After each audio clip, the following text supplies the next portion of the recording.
Hello नमस्कार साथियों। सबसे पहले बात करते हैं आज हम टॉपिक के बारे में। शुरुआत करते हैं। आज फर्स्ट टॉपिक हमारा रहेगा राजस्थान का इतिहास के अंदर स्टेट हिस्ट्री रहेगी। अपन स्टेट हिस्ट्री को 3 भागों में डिवाइड करेंगे। सबसे पहले राजस्थान के इतिहास को हम 3 भागों में डिवाइड करते हैं। तो पहली आती है प्राचीन राजस्थान का इतिहास, और सेकंड आता है मध्यकालीन राजस्थान का इतिहास, और थर्ड आता है और आधुनिक राजस्थान का इतिहास। तो इन तीनों में से आज हम जो शुरुआत करने जा रहे हैं वो हमारा रहेगा मध्यकालीन राजस्थान का इतिहास।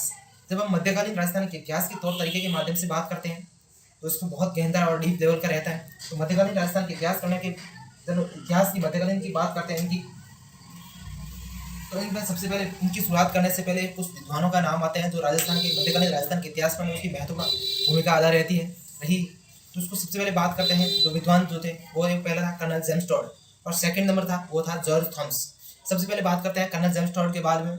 उन्होंने उनकी मध्यकालीन राजस्थान के इतिहास के अंदर कितनी महत्वपूर्ण भूमिका अदा रही, उन्होंने अपना क्या योगदान दिया, और उनकी अपनी जीवन के अंदर जो अपना इतिहास से और ऐतिहासिक संबंध क्या कितना रहा, उन्होंने राजस्थान के इतिहास के संबंध में अपना कितना उनका महत्वपूर्ण जो बैकग्राउंड था वो उनका कितना जुड़ाव था, उनका जो पारिवारिक जो लगाव था वो इतिहास के प्रति कितना था, ये हम पढ़ेंगे आज।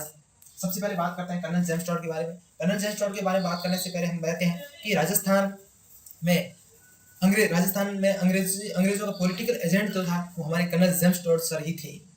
अब हम बात करते हैं राजस्थान शब्द का सर्वप्रथम प्रयोग जो किया वो भी हमारे कर्नल जेम्स टॉड ने किया।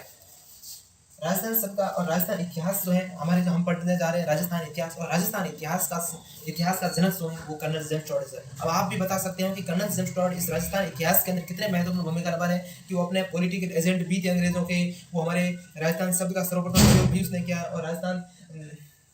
और हमारे राजस्थान शब्द का प्रयोग भी इसने किया, और राजस्थान इतिहास का जनक भी हमारे कर्नल जेम्स टॉड को ही मानते हैं। उसके बाद हमने पढ़ेंगे इसके जो गुरुजी हर किसी के गुरुजी होते हैं। तो हमारे इसके जो है कर्नल जेम्स टॉड के जो गुरुजी हैं वो हमारे यति ज्ञानचंद्र जी हैं, और यति ज्ञानचंद्र जी अब उनकी पुस्तकें पढ़ेंगे अनानास एंड एंटिक्विटीज ऑफ राजस्थान। इनकी जो पहली पुस्तक है याद रखना है अनानास एंड एंटिक्विटीज ऑफ राजस्थान, और उनकी जो सेकंड पुस्तक जो है वो है हमारी ट्रेवल्स इन वेस्ट इंडिया। अब हम बात करते हैं सेकंड नंबर पे जो थे वो हमारे थे जॉर्ज थॉमस के बारे में ये पढ़ेंगे कि वो आयरलैंड के रहने वाला था। एक हर किसी का निवास स्थान होता है, तो जॉर्ज थॉमस जो थे वो हमारे आयरलैंड के रहने वाले थे, और वो मराठा के जो सेनापति थे उनके एक भद्रायुधी सेनापति थे। मराठा का भद्रायुधी सेनापति थे, एक तरह के भिड़ाते थे, किसी दूसरे सेनापति से वो टकराव करवाते थे, इसलिए उसको मराठा का भद्रायुधी सेनापति। उन्होंने हमारे राजस्थान के अंदर जयपुर उदयपुर और बीकानेर के बड़े बड़े भारी युद्ध किए थे, आक्रमण किए थे।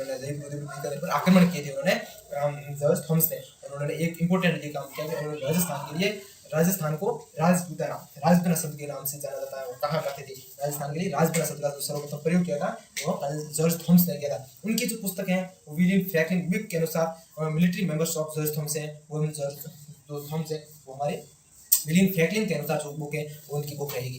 तो आज हम बात किया है मध्यकालीन राजस्थान के इतिहास के बारे में। सबसे पहले कर्नल जेम्स टॉड पढ़ा, उसके बाद जॉर्ज थॉमस पढ़ा। जॉर्ज थॉमस के बारे में हमने ये अध्ययन किया। तो thank you all the best है। हमने और इसमें इतना पढ़ा है। अब हम नेक्स्ट क्लास में बात करते हैं राजस्थान के जो प्रमुख राजवंश होते हैं जैसे चौहान, चालुक्य, परमार, पटियाला। चौहान राजवंश को लेकर हमारी नेक्स्ट क्लास की चर्चा रहेगी। चौहानों की उत्पत्ति आखिरकार कहाँ से